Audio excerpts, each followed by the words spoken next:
about black holes. Do a Google search for black holes and I guarantee that you will find this statement. A black hole is an area of such immense gravity that nothing, not even light, can escape from it. It's the first thing people learn about black holes, and it really is everywhere.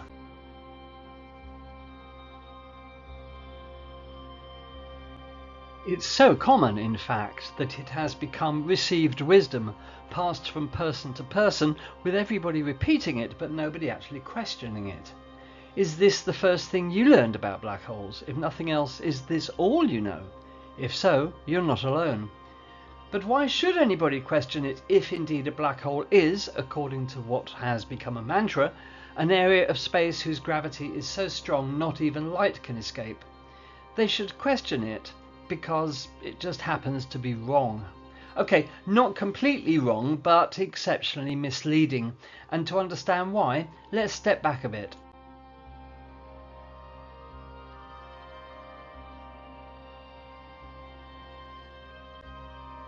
If you dig a little deeper, it's also often said that light cannot escape from a black hole because at the event horizon the escape velocity reaches the speed of light, and because light cannot travel faster than, well, light, then it cannot escape. This is not correct either. All of this leads many people to see gravity as somehow being so strong it pulls a photon back as if it were attached to a rubber band which is stretched to its full extent before the photon can leave the black hole. Gravity therefore acts like some sort of brake on photons attempting to pass through the event horizon into the space beyond, but this is not what happens.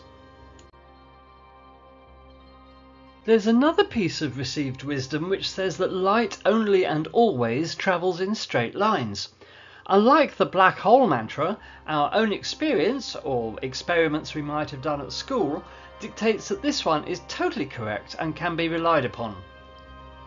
Until, of course, we start talking about gravitational lensing. Here's an illustration of gravitational lensing from the European Space Agency. In this graphic at top left we have a distant pulsar, a type of rotating neutron star. In the centre we have a galaxy, and bottom right we have the Earth.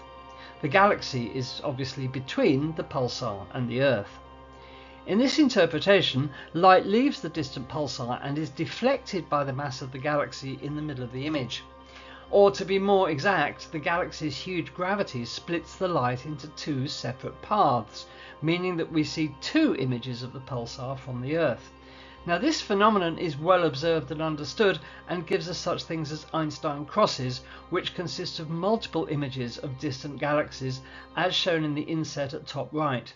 Here we see some of the foreground lensing galaxy which is bending the light from a more distant galaxy into 5 separate images. But wait a moment, light only travels in straight lines, so how can its path be bent by gravity? And so we finally get to the answers to these questions.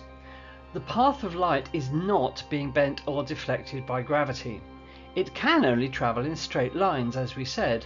It's space itself which is curved by gravity, as stated by Einstein. And because the space the light travels through is curved, the light has no option but to follow that curve. It's like a ball in a roulette wheel. It travels in a straight line, but the space in which it's moving is curved, so the ball has no option but to travel in a circular path. The more the mass, the stronger the gravity and the greater the curvature of space. Now, what do you think would happen in a place where the gravity is so strong, space is curved to extremes? That place, of course, is a black hole, where the physical laws we are familiar with are pushed to their limits. Here you have photons inside a black hole. The space they are travelling through has been warped and bent so much by gravity that the photons can only follow circular paths inside the event horizon. From the photon's point of view, it is moving in a straight line, but the curvature of space is so extreme that it leads the photon on a path which means it can never cross the event horizon. And this is the reason light cannot escape from a black hole. It's not directly to do with gravity or escape velocities, it's more a question of geometry, the geometry of extremely curved space-time, which imprisons photons forever inside a black hole. The extreme bending of space can also be seen in this simulation of a black hole by NASA's Goddard Space Flight Center. It must be stressed that all of this simulation is taken directly from Einstein's equations of general relativity and is not just some random guess. The simulation is, as far as it's possible to tell, an accurate depiction of what happens to light around a black hole as a result of the extreme bending of space-time. Seen edge-on, notice that the black hole's accretion disk appears to flow above and below the event horizon. It doesn't, of course. Space is curved so much in the vicinity of the black hole that light is, again, following a curved path, allowing us to see the part of the accretion disk which is behind the black hole. Watch what happens as the simulation changes to a full-on view and back again, and you will see the effect which curved space-time has on the light travelling through it. Another myth about black holes concerns how they consume matter. Supermassive black holes do not, contrary to what many people seem to believe, swallow their host galaxy. Stellar mass black holes do not wander the universe gobbling up everything in their path. This misconception arises from not understanding how gravity works. Let's investigate. Let me ask you a question. Which has the stronger gravity, a star of 10 solar masses or a black hole of 10 solar masses? Just think about that for a moment.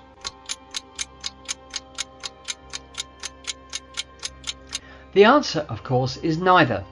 Their gravitational fields are of exactly the same strength. Why is this? The only factor governing the strength of a gravitational field is the mass of the object. Objects sharing the same mass will always have the same gravity, and it doesn't matter if one of those objects is a black hole, a star, or anything else.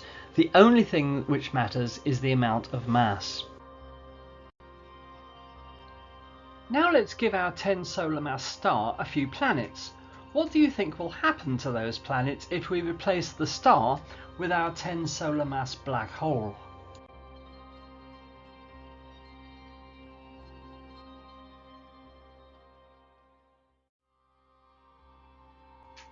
The answer is, of course, nothing.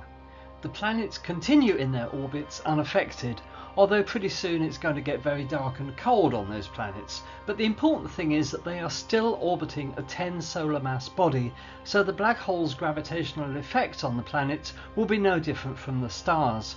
They will continue to orbit the black hole as if nothing had happened. Now let's place the black hole at the centre of a galaxy. Its gravitational influence is strong enough to keep planets circling it, but does not extend further. Remember, this is a 10 solar mass black hole which replaced our 10 solar mass star, so its gravity is no stronger than the star's was. It certainly cannot swallow anything further out in the galaxy. In practice, of course, supermassive black holes at the centres of galaxies can be measured in millions or even billions of solar masses, but the idea is the same. The gravity of the black hole has a finite range which depends solely on its mass.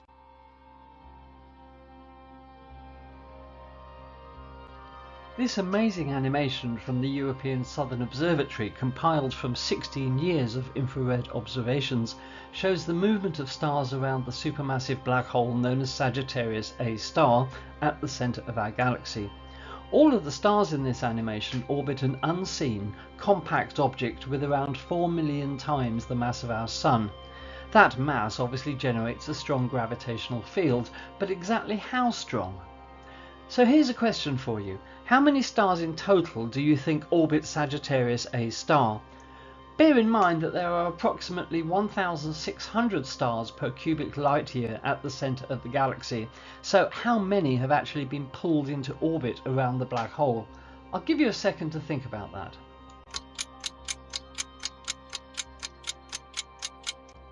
The answer is probably not as many as you might suppose. Only a few thousand stars at the centre of the galaxy orbit Sagittarius A star, even with its mass of 4 million suns. a few thousand out of the estimated 200 billion stars in the Milky Way galaxy. Therefore, contrary to popular belief, Sagittarius A star is not going to swallow the galaxy, still less anything beyond our galaxy. Let's zoom in a bit. The bright star moving rapidly here is designated S2. You can see it looping around the black hole, each complete orbit taking 16 Earth years. At closest approach, it moves at a blistering 17 million kilometers per hour and comes to within 17 light hours of the black hole, or 4 times the Earth-Neptune distance. Yet still, Sagittarius A's gravity is not strong enough to swallow it, even though the star passes very, very close to it, astronomically speaking. In fact, we've never seen any stars being consumed by our local supermassive black hole. The stars orbiting it are simply too far away and moving too fast to be consumed. So please, can we put the idea that black holes are consumers of galaxies to bed, finally?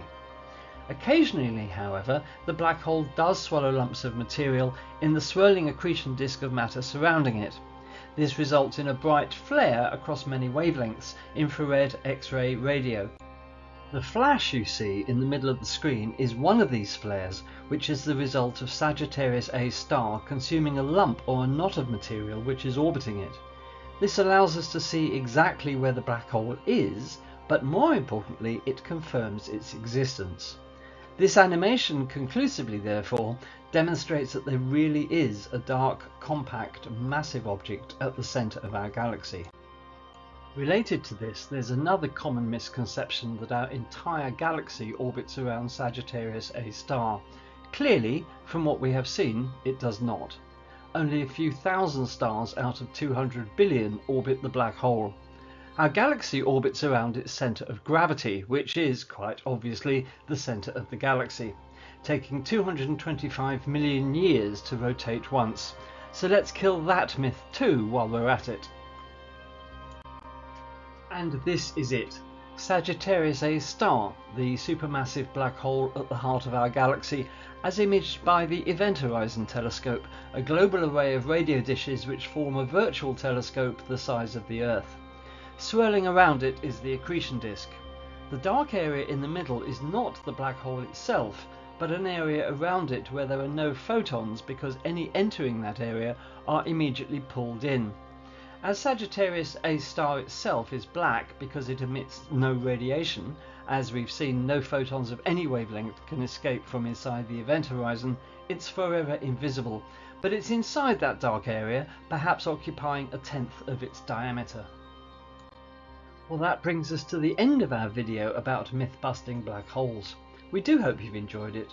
If you know of any other common black hole myths or misconceptions, we'd be only too happy to address them in a future video.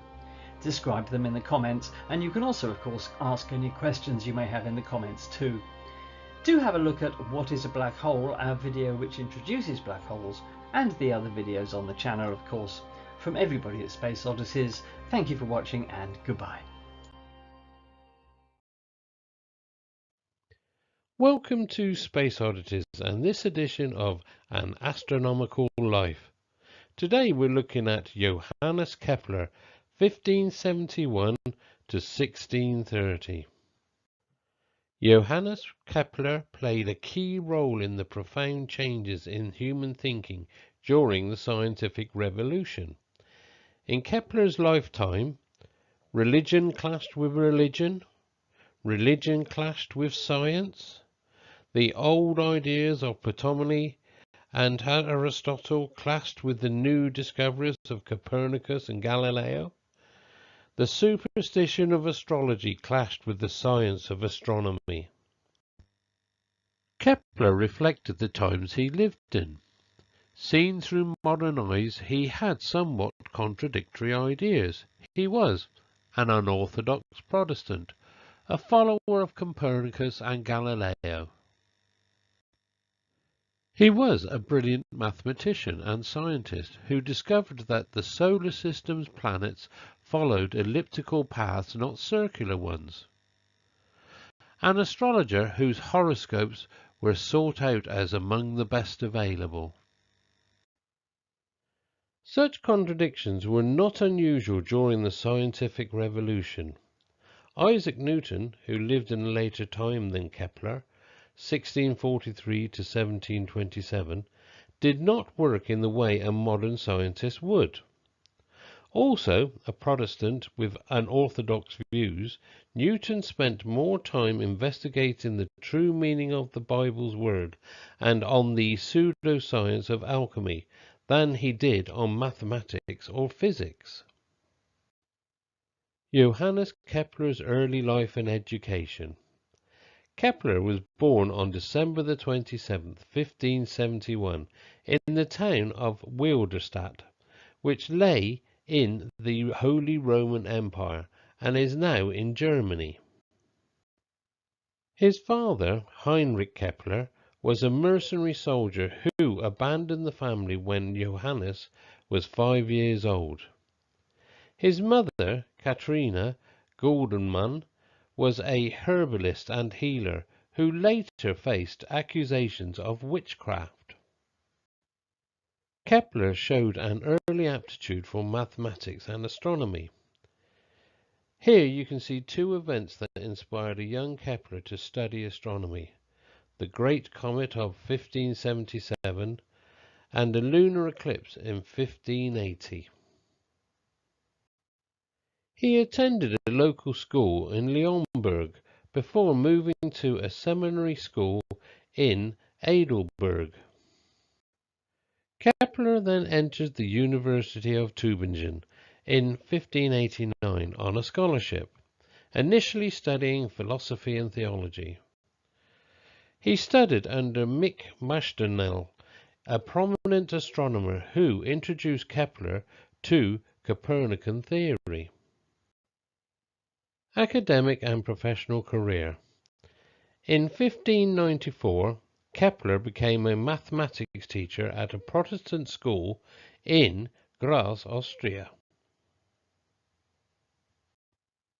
While teaching, he published his first major work, Mysterium Cosmographicum, the cosmographic mystery, in 1596, which defended the Copernican system and proposed a model of the universe based on geometric principles.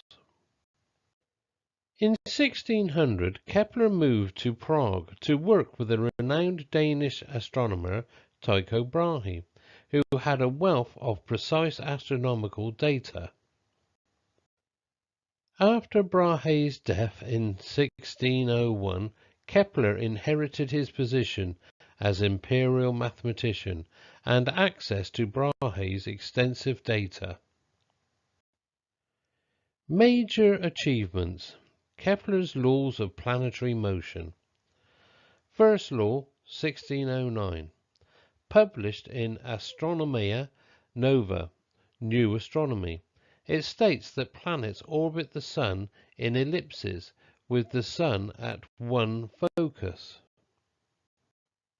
Second law, 1609, also in Astronomia Nova.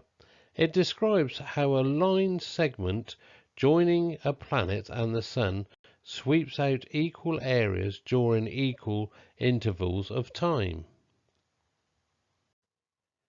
Kepler's third law, 1619, published in Harmonices Mundi, the harmony of the world. It states that the square of the orbital period of a planet is proportional to the cube of the semi-major axis of its orbit. In 1627, Kepler published the Rudolphine tables, which were more accurate astronomical tables for predicting the positions of stars and planets. This work was based on Tycho Brahe's observations and Kepler's own theories. Optical works. Kepler made significant contributions to the field of optics, including the understanding of the human eye and how lenses worked. In 1604 he published Astronomia Pars Optica, the optical part of astronomy. which laid the foundation for the modern theory of lenses and telescopes. His 1611 work, Dioptrics,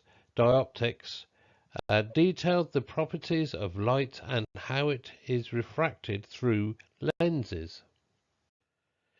Kepler designed an improved version of the refracting telescope, now known as the Keplerian telescope, which used two convex lenses and provided a wider field of view. Personal life, marriages and family. Kepler married twice. His first wife, Barbara Müller, died in 1611, leaving him with two children.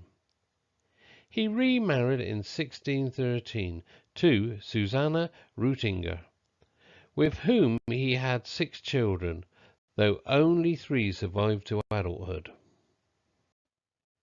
House of Kepler and Barbara Müller in Gossendorf near Graz.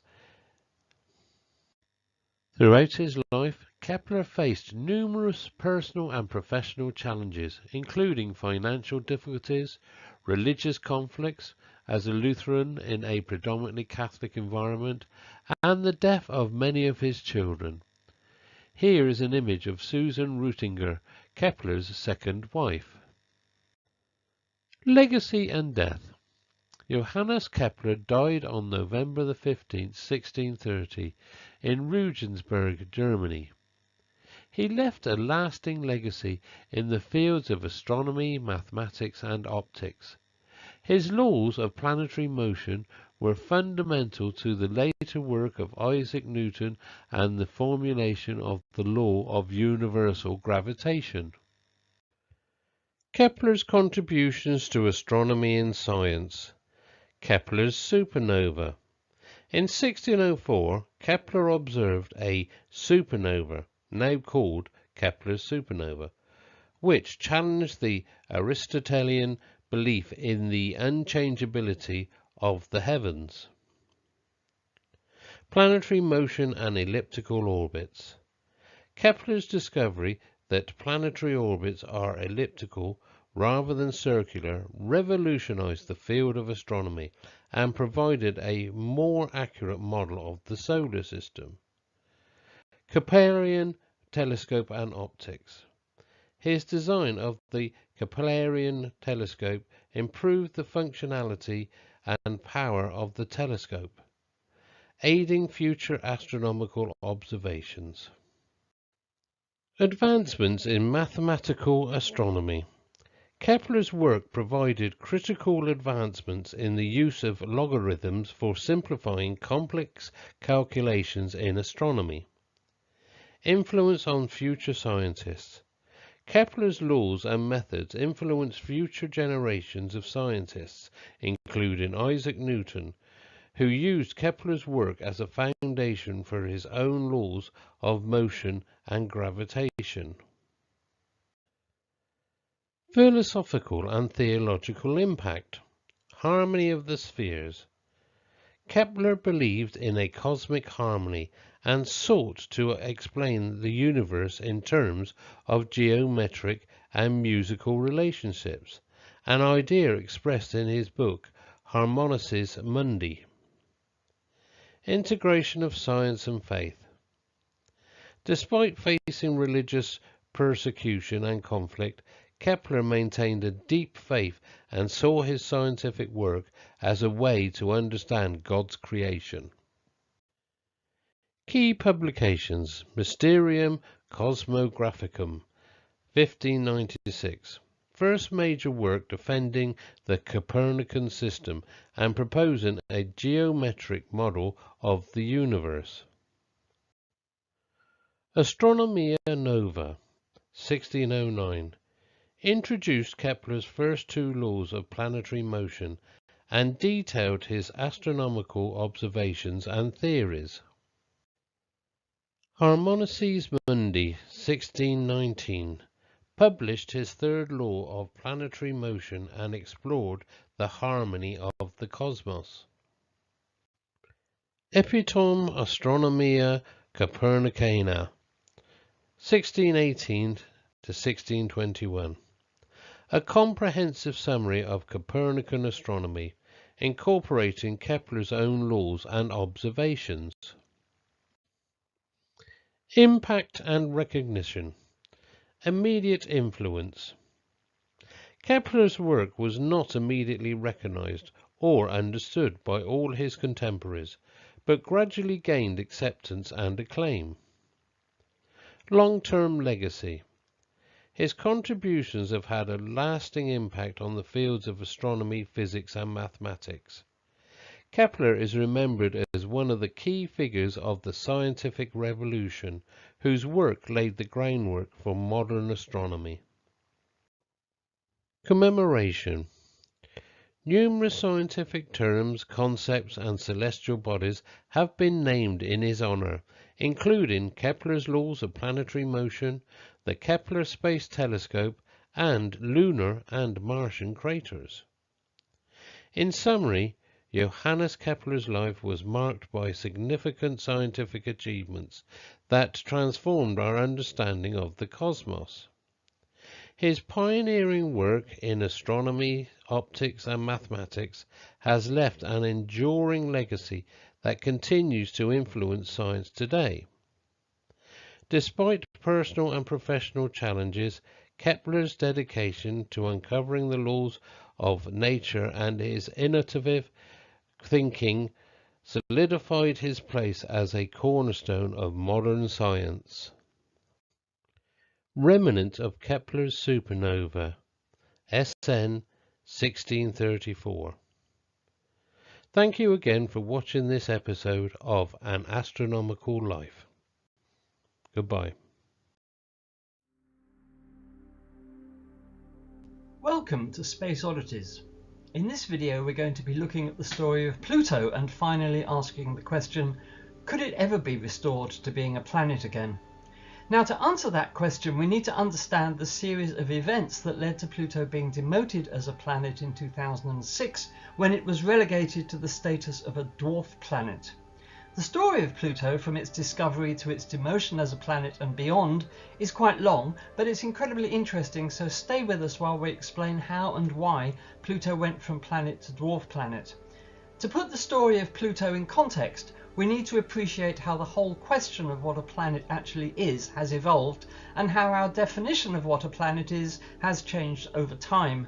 By the end of this video, I hope you will appreciate that the demotion of Pluto was the culmination of a long and complex issue that has persisted for centuries without a resolution, even to this day, and is not as clear-cut as you might think.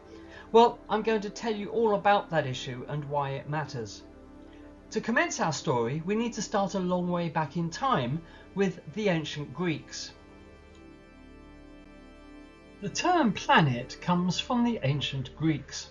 They noticed that there were points of light in the heavens that did not wheel around the celestial pole in predictable, graceful arcs as stars did, but instead seemed to follow their own paths across the sky. Sometimes these unwavering points of light, which did not twinkle like stars do, even appeared to move backwards in the sky. They named these celestial objects Asteres Planetae, meaning wanderers, from where we get the word planet. Until the invention of the telescope, the term planets referred to any of those objects which could be seen with the naked eye, moving against the fixed background of the stars. Thus, the solar system consisted of planets only as far out as Saturn, because those were the only planets visible to the naked eye. Uranus and Neptune could only be seen with the aid of telescopes, so their discovery would have to wait until 1781 and 1846 respectively, although Uranus is allegedly visible to people with exceptionally keen eyesight under perfect conditions. With the discovery of Neptune and Uranus, the solar system expanded to 8 planets. But then, in 1801, the asteroid Ceres was discovered by Giuseppe Piazzi. At just under 1,000 kilometers across, Ceres was considered to be a planet-sized object and was thus classified as a planet. It's not usually visible to the naked eye except under ideal conditions, as its magnitude varies from 6.7 to 9.3. Ceres was the first asteroid to be discovered in the main asteroid belt between Mars and Jupiter. Other asteroids of similar size and shape were later discovered and were likewise classified as planets, so many in fact that by 1851 the solar system consisted, as astronomers viewed it, of the 8 major planets and 15 asteroids, making 23 planets in total. It was clear that many asteroids, as we now refer to them, remained to be discovered. Here are some of the largest asteroids in the solar system. Notice that none of them are perfectly spherical, a fact that became clear as telescopes improved through the latter half of the 19th century. These were obviously very different objects to, say, the Earth or Mars. Many asteroids were also significantly smaller than the major planets, so following a suggestion by Alexander von Humboldt in the 1850s, objects in the main belt between Mars and Jupiter were demoted and reclassified as asteroids. The term asteroid had first been proposed by William Herschel in 1802. In 1841, the term minor planet also appeared as an alternative to the term asteroid. In fact, minor planet remained as an official sub-classification of planets until 1932. So let's just step back at this point and ask the following question. In the mid-19th century, what were the prevailing definitions among astronomers of planets and asteroids? Astronomers defined a planet as orbiting the Sun, spherical and large, whereas an asteroid was orbiting the Sun, possibly spherical, but smaller than a planet.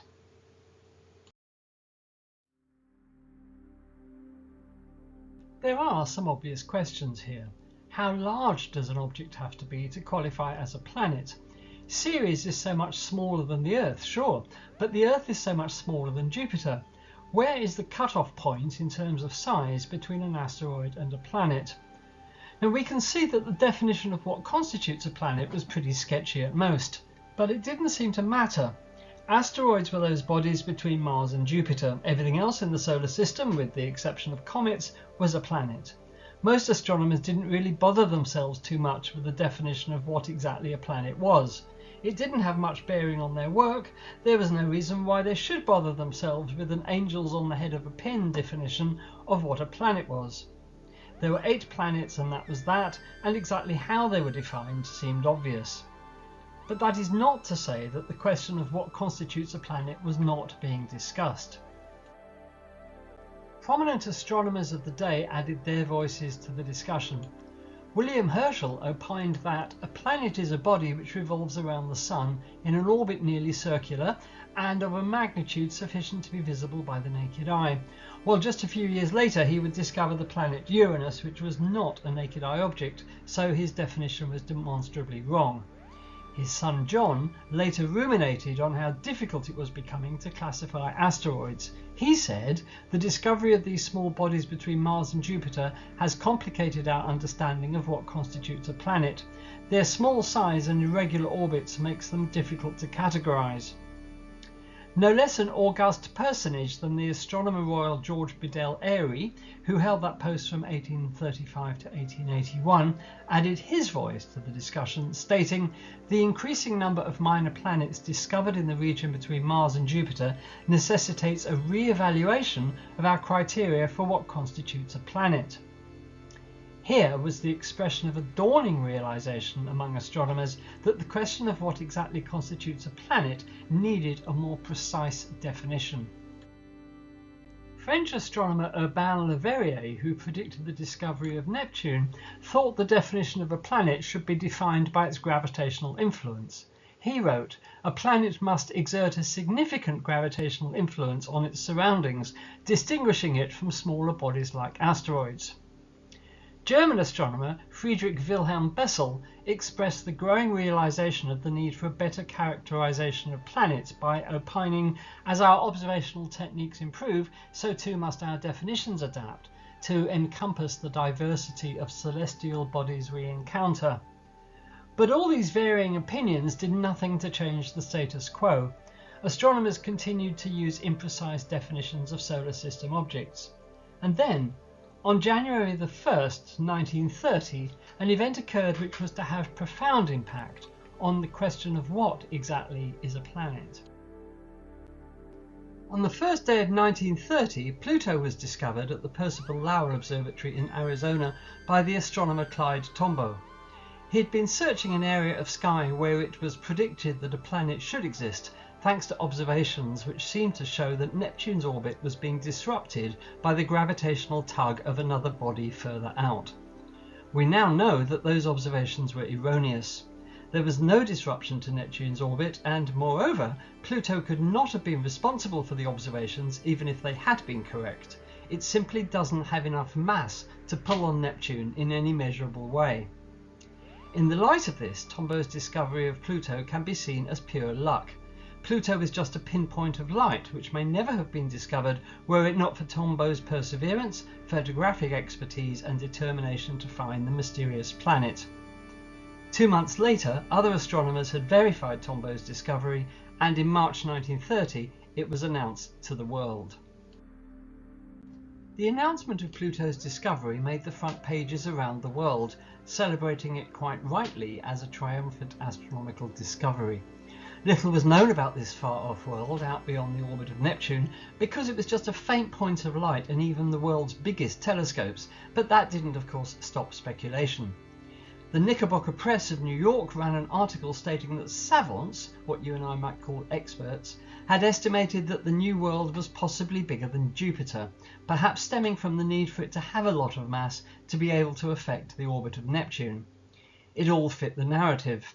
The solar system had an additional planet, possibly as big as Jupiter. Tombaugh's own estimate of Pluto's diameter, arrived at shortly after its discovery, was 14,000 kilometers, at least 6 times bigger than it actually is, but of a size which so obviously, for astronomers, identified it as a planet. Now, if you want to register any astronomical claim, like the discovery of a new planet or a new comet, a new asteroid or anything else, you have to report your discovery to an organisation called the International Astronomical Union, or IAU. The organisation had set itself up in 1919 to be the arbiter and certifier of any new astronomical discoveries and could choose to accept or reject them. More importantly, however, the IAU is the body which decides what to name astronomical objects or features on them like craters or mountains, but most importantly it gets to decide how to categorise astronomical objects. The naming of Pluto, however, was not decided by the IAU in a break from convention. It was decided by running a public competition to name the new world, which was won by a British schoolgirl.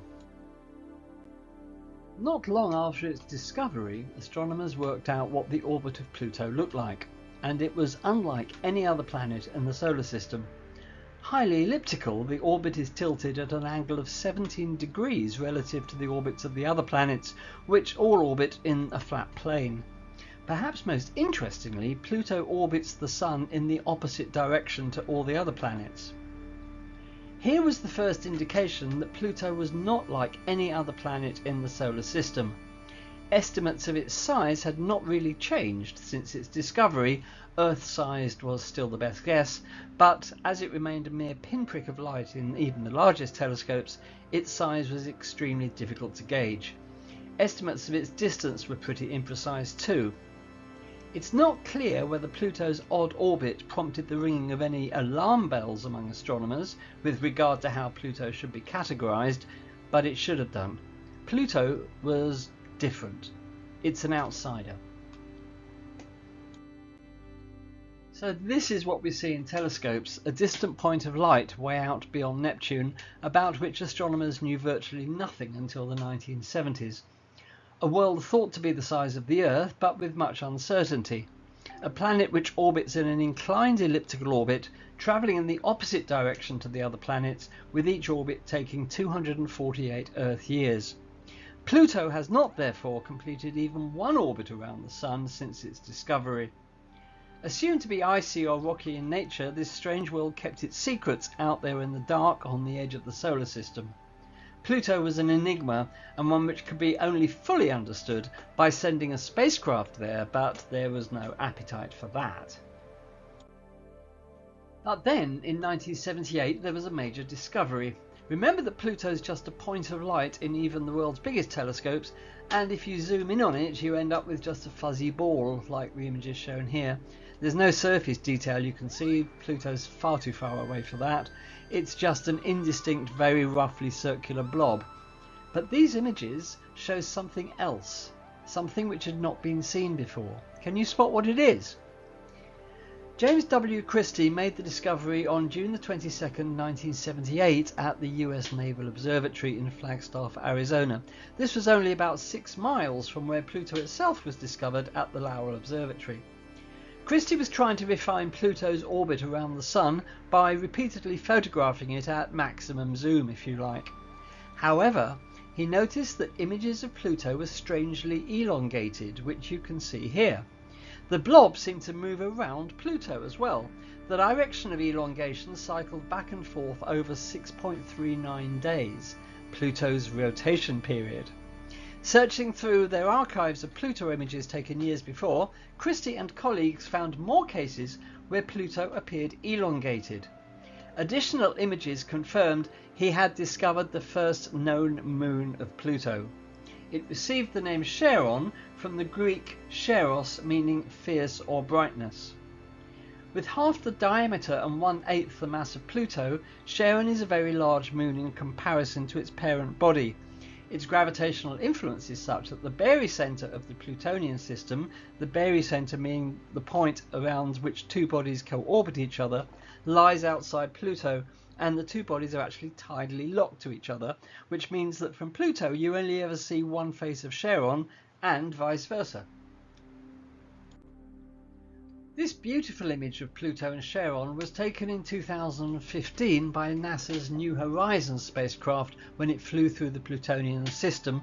It was the first spacecraft to ever visit Pluto. You can see how large Charon is compared to Pluto, half its size. Not long after Charon's discovery, astronomers calculated what its orbit around Pluto told us about the size and mass of each body.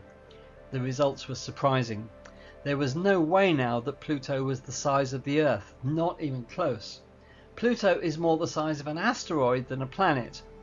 We now know, thanks to discoveries made by the New Horizons spacecraft during its approach to the Plutonian system, that Pluto actually has 5 moons. Here they are in comparison to the size of the Earth. For the next chapter of our story, we need to go back to the year 1951. At that time, astronomers' view of the solar system divided it into 2 main zones. The inner zone, comprising the rocky or terrestrial planets, that is to say Mercury, Venus, Earth and Mars, and the outer zone, comprising the gas giants Jupiter, Saturn, Uranus and Neptune. Between the two is the asteroid belt. However, in 1951, Dutch astronomer Gerard Kuiper proposed a 3rd zone, which became known as the Kuiper Belt.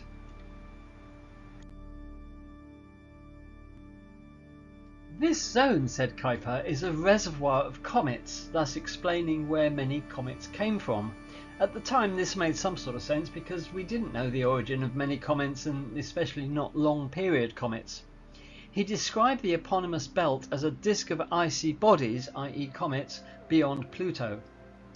Kuiper, however, thought that apart from comets the belt would be empty, and so it went for the next 40 years.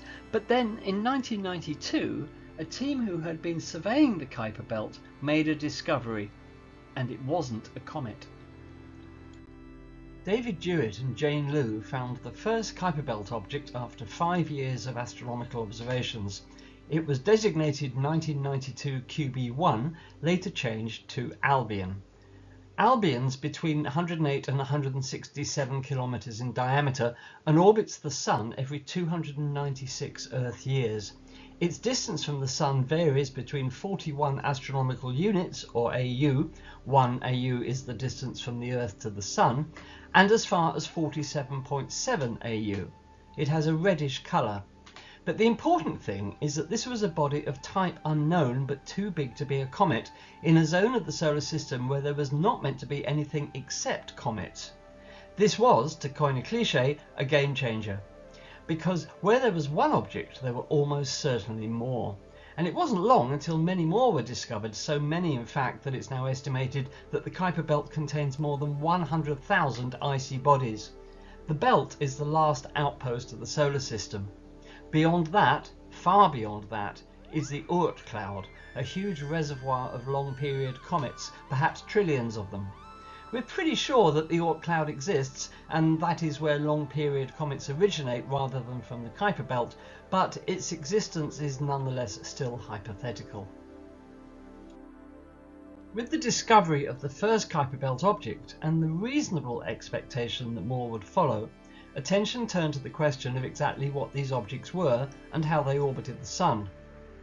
This was also of growing importance because, due to various reasons, the Kuiper belt was said to begin at 30 astronomical units from the Sun, that is 30 times the Earth-Sun distance, but Pluto, back in the 90s, was 39 AU from the Sun.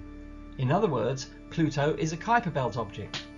It's the closest one to us, but definitely a denizen of that outer solar system zone.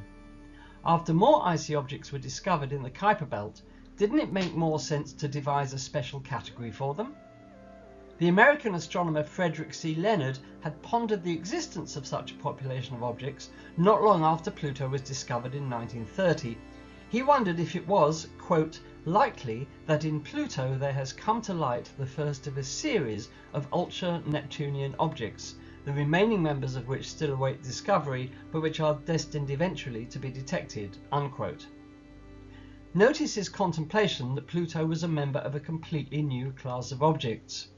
As more and more of the population that Leonard had pondered were discovered, astronomers realized the necessity of coming up with a name to refer to them. So they did. The name was Trans-Neptunian Objects, or TNOs. 1992 was a momentous year for astronomical discoveries.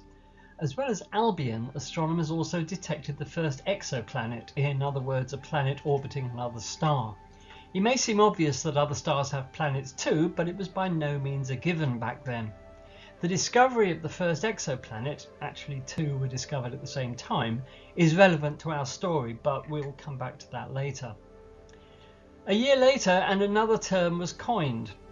This was the Plutino.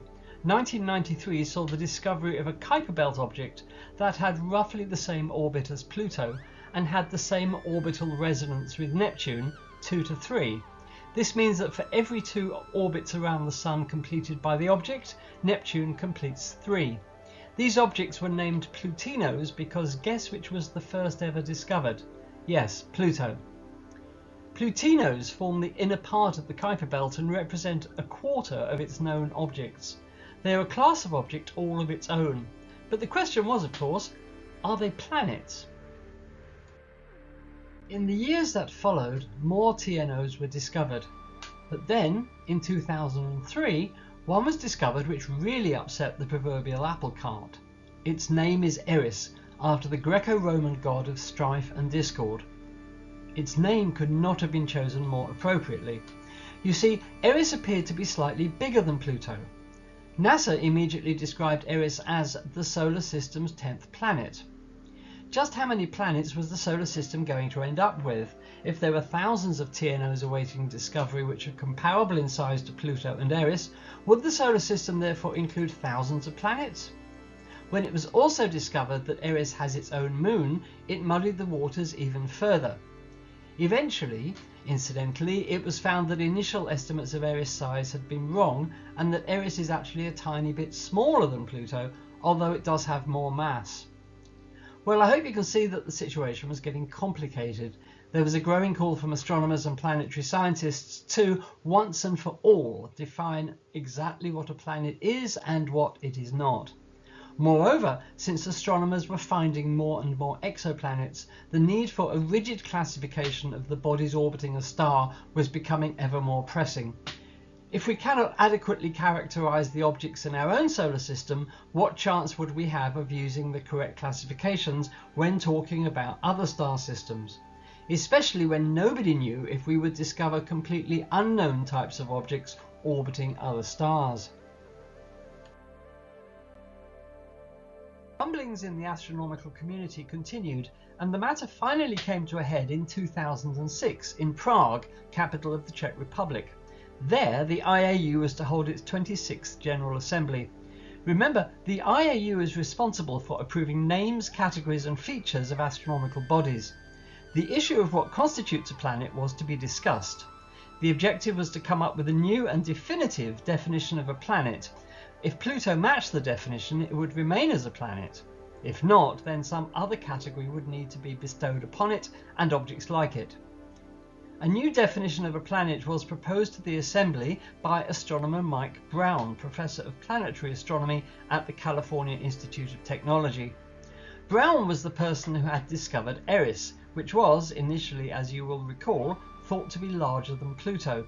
Brown no doubt saw the need for changes after his discovery of Eris and wanted to be the person to push for those changes.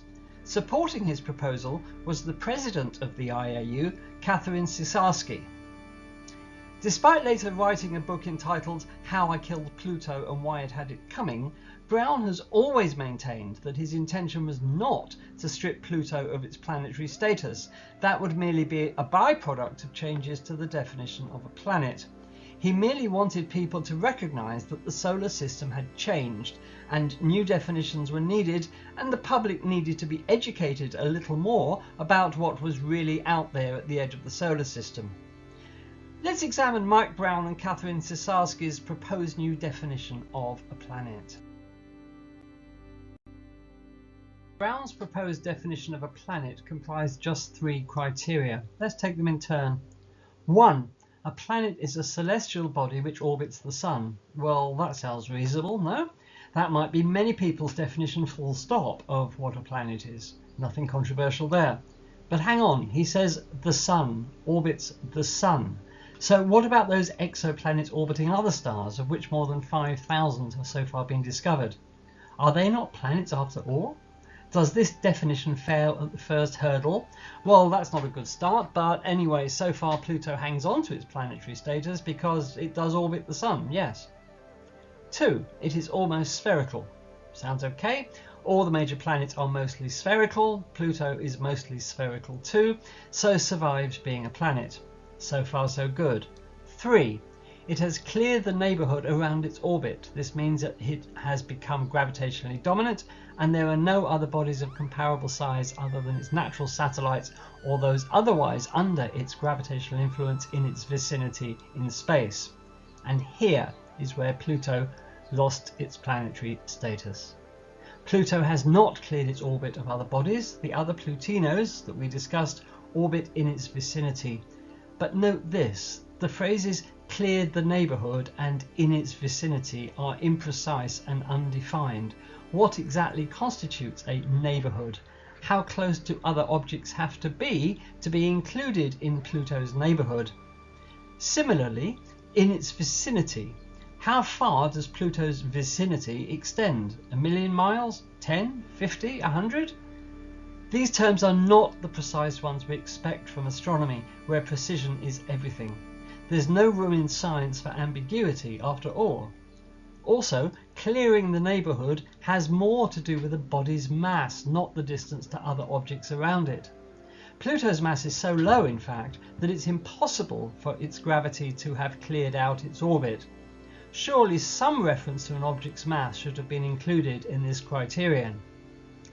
We can see that Brown's proposal, on which the final vote was to be taken on the last day of the IAU Assembly, was vague and ambiguous. It was certainly far from an ideal definition of a planet. It fell at the first hurdle by insisting that a planet orbits the Sun, as if extrasolar planets don't exist. It failed to quantitatively define the terms neighbourhood and vicinity. Surely the vote would not go in favour of Brown's proposal. And so we finally come to the vote. It was the closing ceremony of the IAU 2006 Assembly. 2,500 astronomers, representing 10,000 professional astronomers around the world, had attended the assembly. It was not usually the case at IAU assemblies that most delegates attended the closing ceremony on the last day. Many, in fact, had left the day before. So many, in fact, that when the time came for the vote, just 424 delegates remained at the closing ceremony when the vote on Brown's proposal was due to take place. Brown's moment had come. The vote was taken and it was carried. Suddenly there was a new definition of a planet, and poor Pluto was unceremoniously dumped from its planetary status. The solar system now had 8 planets, not 9. After 76 years, we finally knew what Pluto was not. It was not a planet. So, what was it? Well, after the vote, the remaining delegates agreed on a new classification of solar system objects, dwarf planets. This new category included not just Pluto, but the main belt asteroid series, plus the Kuiper belt objects Eris, Haumea and Makemake, a total of 5 dwarf planets. Hurriedly, some delegates tried to recognise dwarf planets as actual planets, but this was defeated. Had the vote been taken before most of the delegates had left, would the vote still have been carried? Very probably not, although of course we'll never know. We can surmise that the vote would have gone against Brown due to the immediate and fierce reaction from astronomers when they learned that their own professional body, the IAU, had just declared that Pluto was not a planet anymore. They were not, to put it mildly, happy. Did Brown and Ciesielski intentionally wait until the room was nearly empty to hold the vote so it was more likely to succeed? Perhaps. The timing of the vote does seem as if it were premeditated. In light of this, can we say that Brown and Ciesielski fixed the vote? Maybe. If they had wanted forthright and honest debate, if they had wanted to hear the opinions of the world's astronomers, not just those represented by the 424 remaining delegates, they would have taken the vote sooner in the assembly. This can be argued about, of course, but one thing was certain: neither Brown nor Ciesielski could have been prepared for the global furore they had just unleashed. Global reaction ranged from sheer disbelief to outright anger. It seemed such an arbitrary, hurried decision. Textbooks would have to be rewritten, although of course this does happen on a continuous basis with astronomy. Children in schools would now learn about a solar system comprising 8, not 9 planets. Pluto was relegated to a dwarf planet. Still a little bit of a planet, obviously, but of definite inferior status to actual planets. Brown had got his way and killed Pluto. While he maintains that was not his intent, that's what happened, and it was an inevitable result of his emphasised definition of a planet that had been agreed upon by a small number of delegates at the IAU assembly. One astronomer said afterwards, "I'm embarrassed for astronomy. Fewer than 5% of the world's astronomers voted." This embarrassment was shared across the globe by professional astronomers. The media went wild, scenting blood. Nothing sells like controversy after all. The airwaves and the internet were filled with diatribes against the decision. Demoting Pluto as a planet has been probably the most controversial move in the history of astronomy, with entrenched opinions on both sides. There was literal global outrage. In the US, several state governments publicly denounced the demotion. Now, there weren't exactly riots in the streets. Oh, wouldn't it be wonderful if people felt so passionately about their universe? But the level of public anger was immense. Now, there was a minority of astronomers who thought it was a good move, citing the reasons we've discussed, but most seem to be totally against the idea. Many still are. But why do so many people want Pluto to be a planet when, as we have seen, there is little justification for putting it in the same category as, say, the Earth or Jupiter? I think a lot of it has to do with nostalgia. People want things the way it was when they were young, when the solar system had 9 planets, when you could depend on things, when things didn't change. I firmly believe that a lot of the protest about Pluto losing its planet status is simply nostalgia for lost youth. This image is of a book from my own collection. It was published in the early 1950s. Like many other people, I grew up with books like this, marvelling at the endless possibilities of space exploration. Yes, of course this book had Pluto as a planet, but it also had Jupiter possessing 12 moons and Saturn 9. Well, we now know that Jupiter, at last count anyway, has 95 moons and Saturn an astonishing 146. The point is that finding more moons around planets has been accepted without protest. The solar system has changed almost beyond recognition from the one portrayed in Adventures in Space. Yet nobody, as far as I'm aware, has ever written angry letters to newspapers when new moons have been discovered.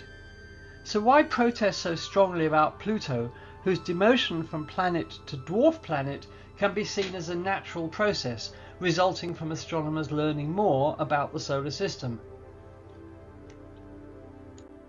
So let us now at last return to ask the question we posed at the beginning. Is there any possibility that Pluto will ever regain its planetary status? Well, I think the best we can say is that it's highly unlikely, but not out of the question altogether. You see, scrutiny has recently returned to those criteria approved at the 2006 IAU Assembly. So what's happened? Dr. Jean-Luc Margot, a professor in the Department of Earth, Planetary and Space Sciences at the University of California in Los Angeles, and his colleagues from the US and Canada, have recently completed a study which proposes yet again a new definition of a planet. It's been published in the Planetary Science Journal. It recognizes the deficiencies of the 2006 definition while seeking to establish a more natural, logical way of defining what a planet is. Moreover, it does not seek to limit the number of planets in a star system. If, under the new definition, a star system has 50 planets, then so be it. Let's have a look at the proposed definition.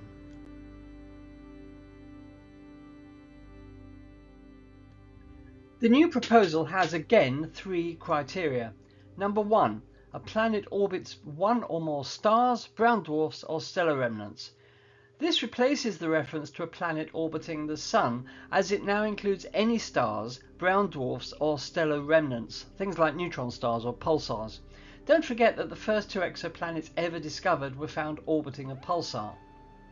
Number 2, a planet has more mass than 10 to the power of 23 kilograms.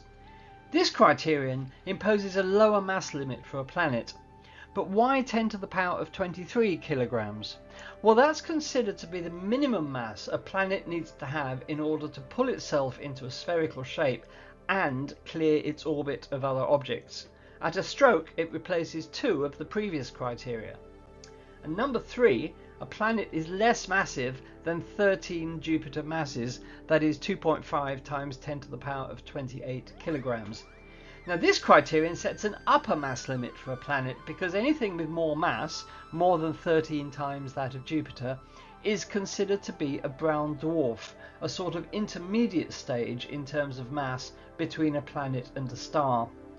These new criteria, which obviously have to be voted on at an IAU assembly, Professor Margot wants to put it to the vote in 2027, seem eminently sensible, less ambiguous and definitely more specific in terms of numbers than the 2006 definition.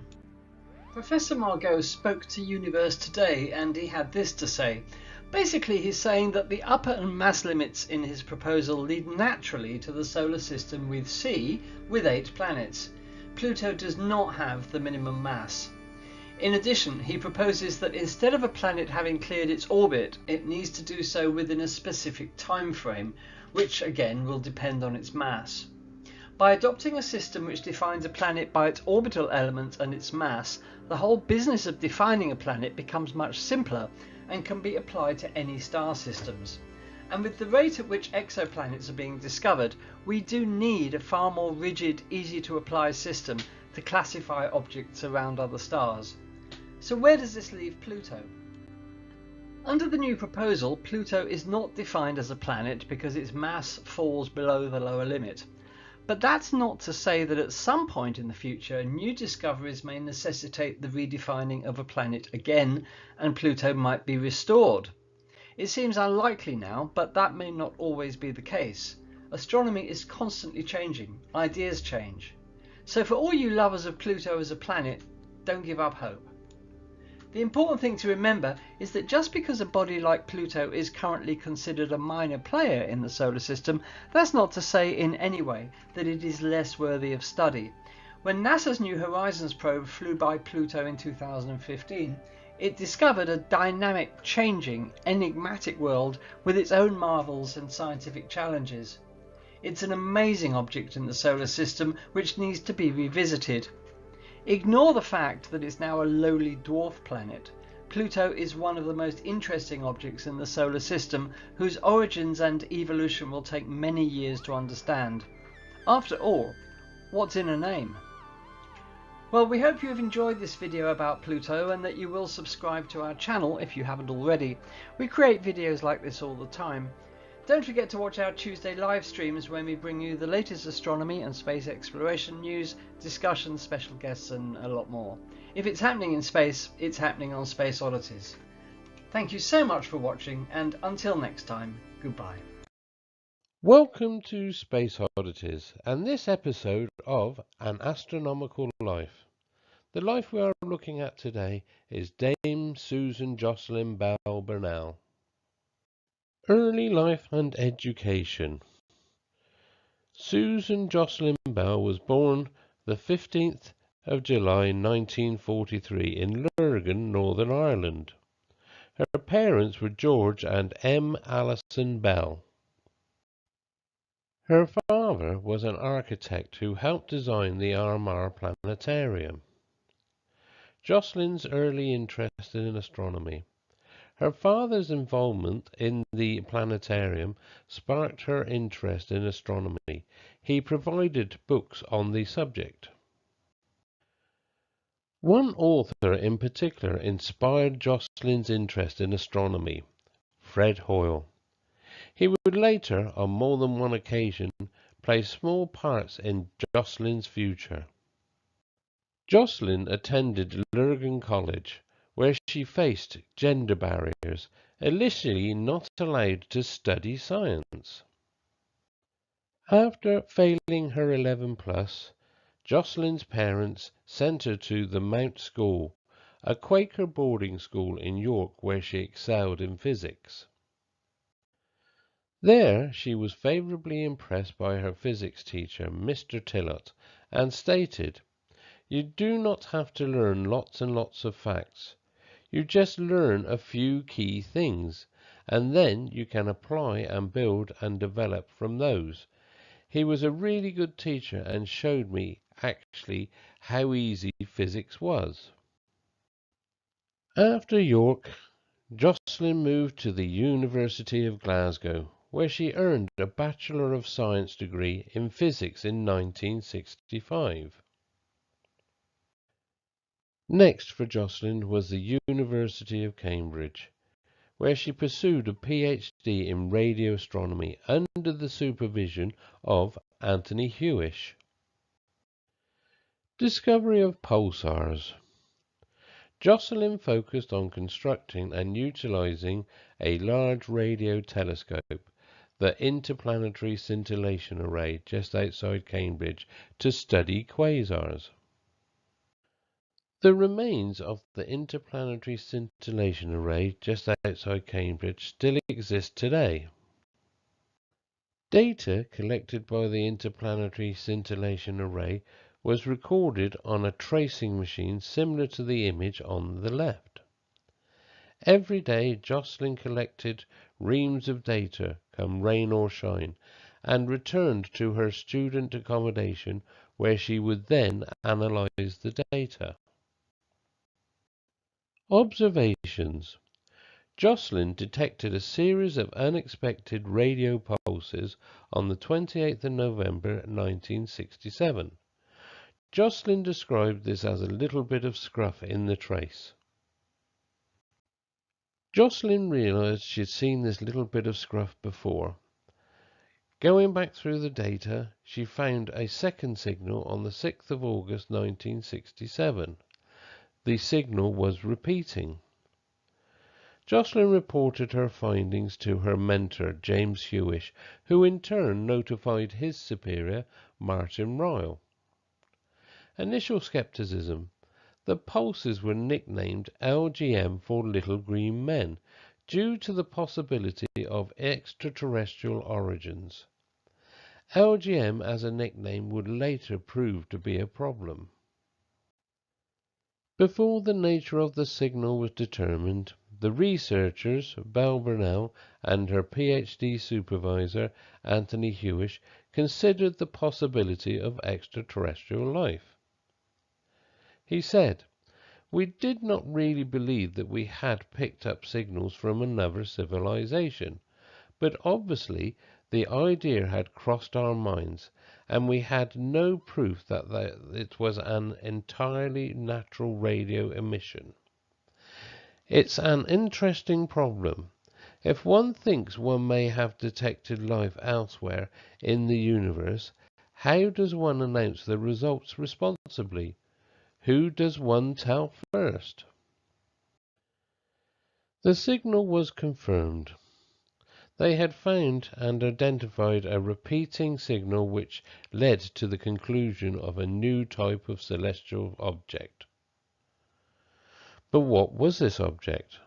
Astrophysicists, including Fred Hoyle and Thomas Gould, posited that the new discovery were from the remains of a collapsed star called a neutron star. The signal were confirmed to be from a rapidly rotating neutron star, later termed a pulsar. Jocelyn Bell co-authored a paper in 1968 detailing the discovery with her supervisor Anthony Hewish and other colleagues. A public announcement was made of the discovery in February 1968. Jocelyn later related how the media was covering the discovery of pulsars, with the interviews taking a standard discussing format.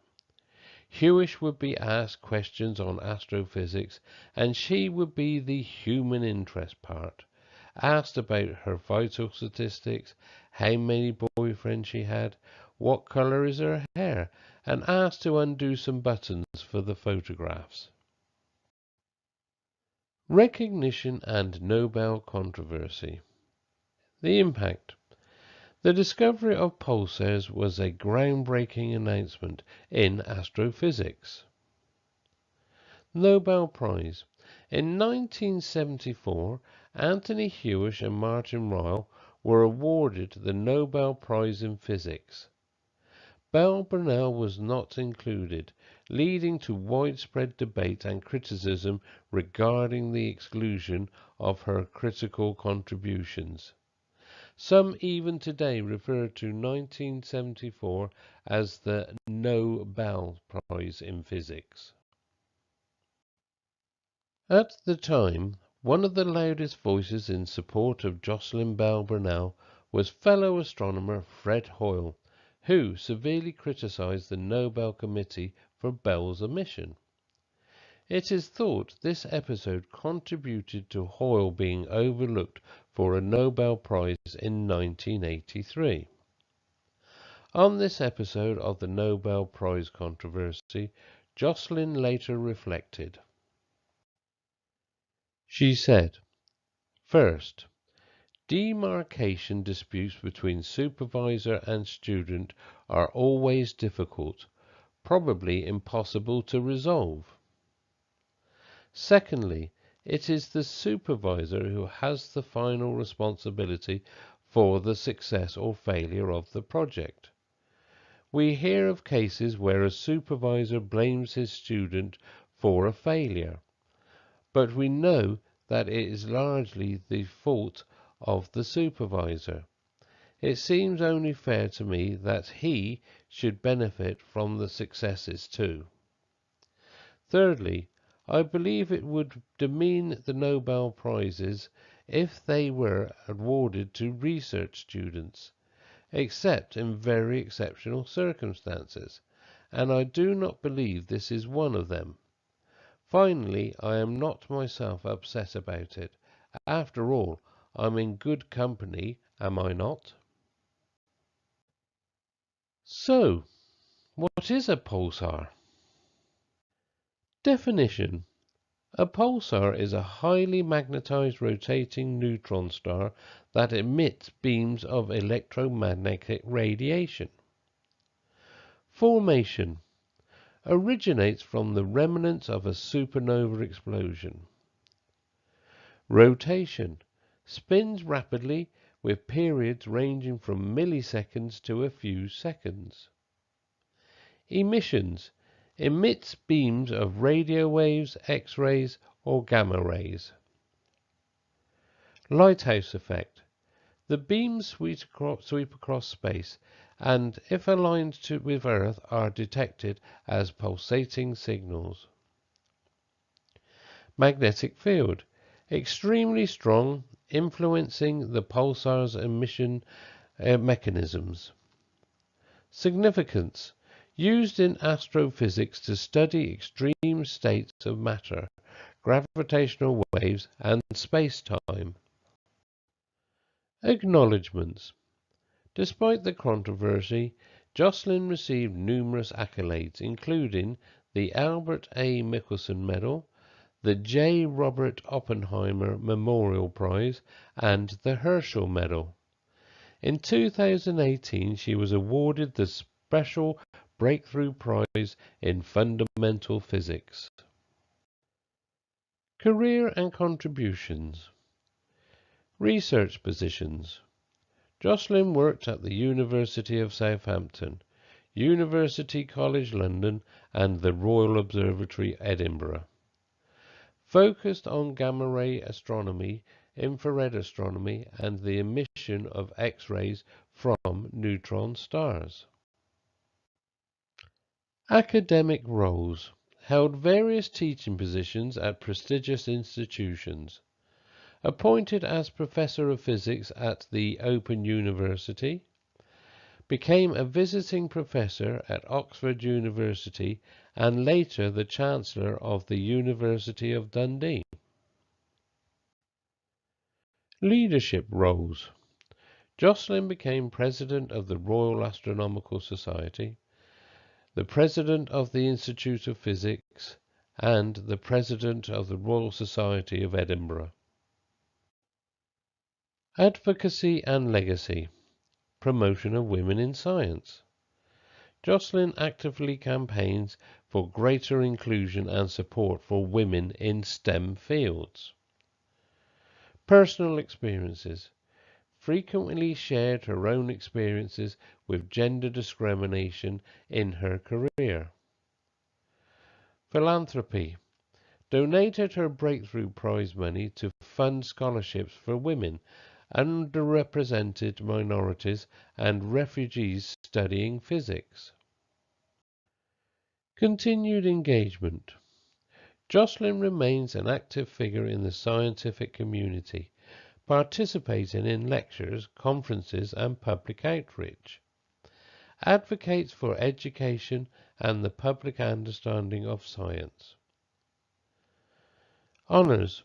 Numerous honorary degrees and fellowships from leading universities and scientific societies. Continues to be a role model and an inspiration for aspiring scientists, particularly women and minorities in physics and astronomy. Selected publications and works. Pulsars and neutron stars. Jocelyn authored and co-authored several important papers on the nature and properties of pulsars. Books and articles. Contributed to various scientific publications and books, sharing insights on her discoveries and the broader field of astrophysics. Educational contributions.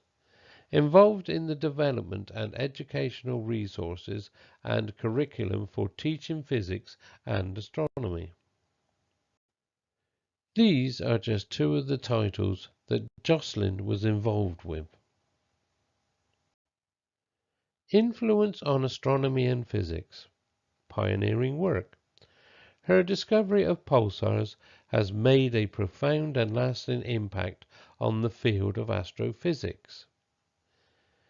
Inspirational figure. Recognized as a trailblazer for women in science and an advocate for diversity and inclusion in the scientific community. Enduring legacy. Jocelyn Bell Burnell's life and work continue to inspire and influence the next generation of scientists, contributing to the advancements in our understanding of the universe. Key personal qualities. Resilience. Jocelyn overcame significant barriers and challenges in her career, maintaining a commitment to her scientific pursuits. Humanity. Consistently acknowledged the collaborative nature of scientific research and the contributions of her colleagues. Mentorship. Played a significant role in mentoring young scientists and fostering an inclusive academic environment. Welcome to Space Oddities and An Astronomical Life. Fred Hoyle, 1915 to 2001. Fred Hoyle proved that the great majority of natural elements in the periodic table were made inside stars and distributed through space by supernova explosions. He also coined the phrase Big Bang, while strenuously denying that there had ever been one. He argued for an expanding steady-state universe with no beginning or end. A controversial, often outspoken scientist, he never received a Nobel Prize, even though his work on the creation of chemical elements undoubtedly merited one. He delighted in taking dissenting positions on many of science's big questions.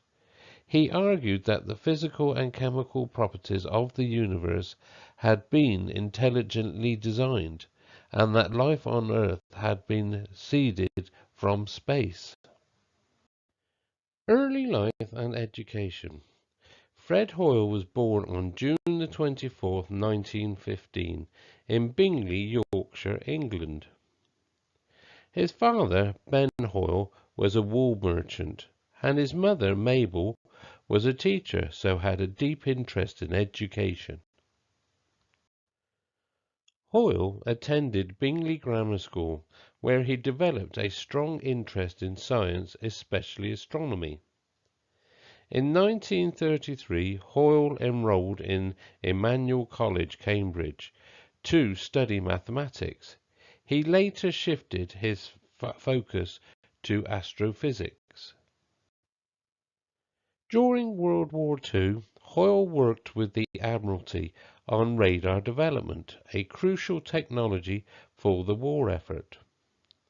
His work during the war introduced him to other significant scientists, including Hermann Bondi and Thomas Gold.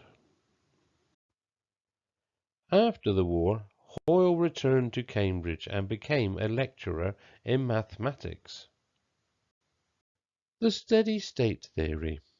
Alongside Hermann Bondi and Thomas Gold, Hoyle developed the steady-state theory of the universe in 1948, which proposed that the universe is eternal and unchanging on a large scale.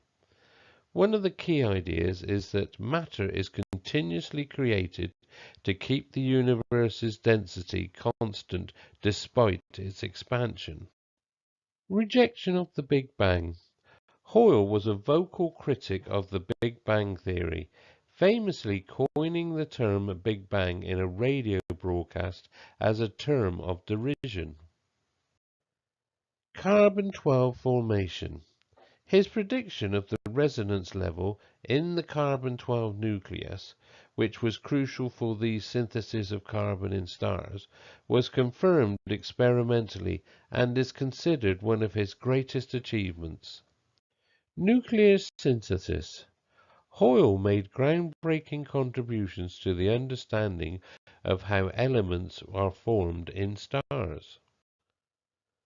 Hoyle, in 1957, along with his co-workers Margaret Burbidge, Geoffrey Burbidge and William A. Fowler, published one of the most famous papers in the history of astrophysics, Synthesis of the Elements in the Stars, informally entitled B2FH paper, after the surnames of its authors, Burbidge, Fowler and Hoyle. Later career and controversies. Hoyle played a pivotal role in founding the Institute of Astronomy at Cambridge in 1967 and served as its first director.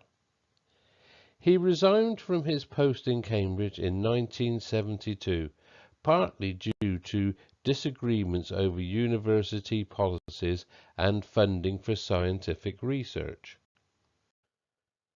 Contribution to other scientific fields. Cosmology and astrobiology.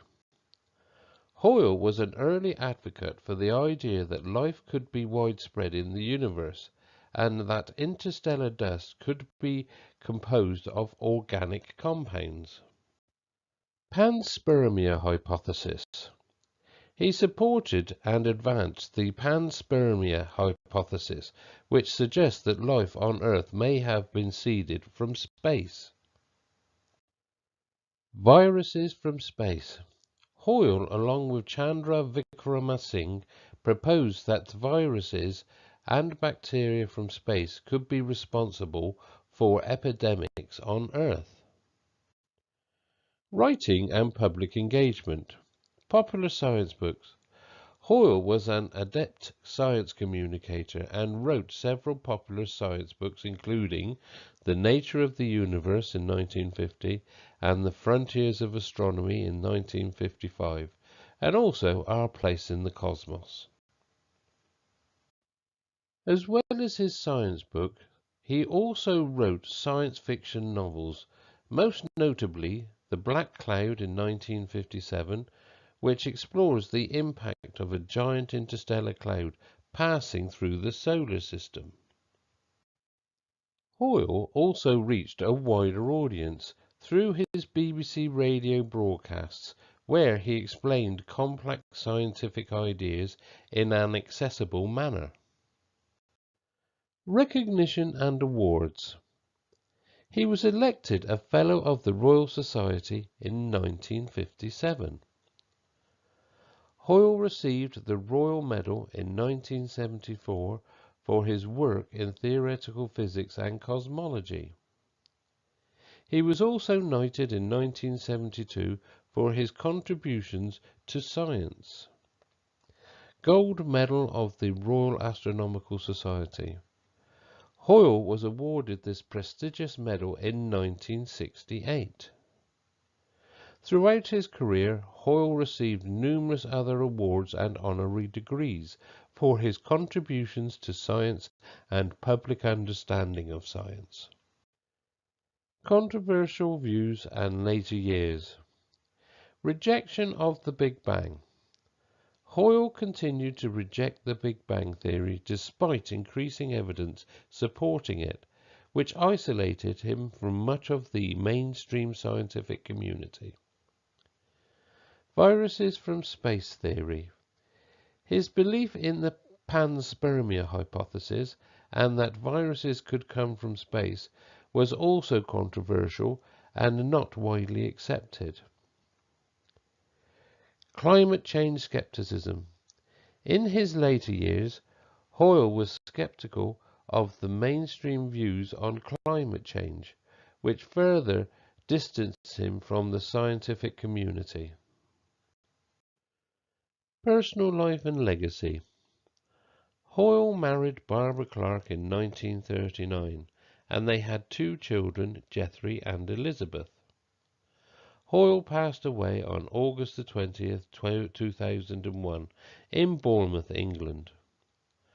Hoyle's contribution to our understanding of the universe, particularly in the field of nuclear synthesis, remains highly influential. His advocacy for ideas outside the mainstream highlights the importance of challenging established scientific paradigms, even if not all such challenges prove correct. A quick summary of Hoyle's major works. Scientific books. The Nature of the Universe, 1950. Frontiers of Astronomy, 1955. Galaxies, Nuclei and Quasars, 1965.